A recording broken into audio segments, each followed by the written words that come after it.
မင်္ဂလာပါရှင် မင်္ဂလာပါဗျ အခုနာမည်လေးနဲ့ယာဒူးလေးနဲ့တိလို့ရမလား ဟုတ်ကဲ့ကျွန်တော်နာမည်စီတူလိုက်ပါ Asia General Transformer Company Limited မှာ IT Manager နဲ့တာဝန်ယူထားပါတယ် ဟုတ်ကဲ့ရှင်အခုကျွန်တော်တို့ကတော့အခုလက်ရှိပေါ့နော်ဒီ Global Net ကလာတာပေါ့နော်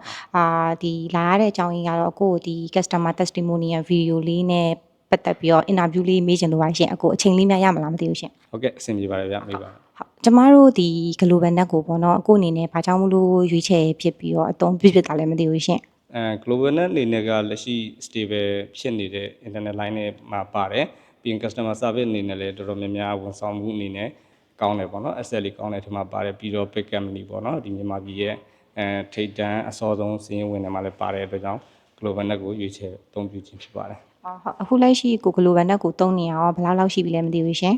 ကျွန်တော်တို့ဒီ company 2015ခုနှစ်လောက်ကနေစပြီးတော့ Global Net ကိုသုံးတာပေါ့နော်ကျွန်တော်ရုံးခွဲ3ခုပေါ့မန္တလေးရုံးနဲ့ရန်ကုန်ရုံး2ရုံးနဲ့သုံးနေပါတယ် ဟုတ်ကဲ့ရှင်အခုလက်ရှိသုံးနေရအောင်ကိုဂျားထဲမှာအဆင်ပြေလားမသိဘူးရှင်ဟုတ်သုံးရတာပေါ့လေ ဟုတ်ကဲ့အဆင်ပြေပါတယ်ဗျဟုတ်ကဲ့အားလုံးအဆင်ပြေပါတယ် ဟုတ်ကဲ့ပါအခုနောက်တစ်ခုမေးခွန်းလေးရလေအခုလက်ရှိကျွန်တော်တို့ဒီ Global Net ကနေပြီးတော့ဘန်ဝင်းဘယ်လောက်ယူပြီးတော့သုံးနေရလဲမသိဘူးရှင်အဲ့ဘန်ဝင်းနဲ့ပတ်သက်ပြီးတော့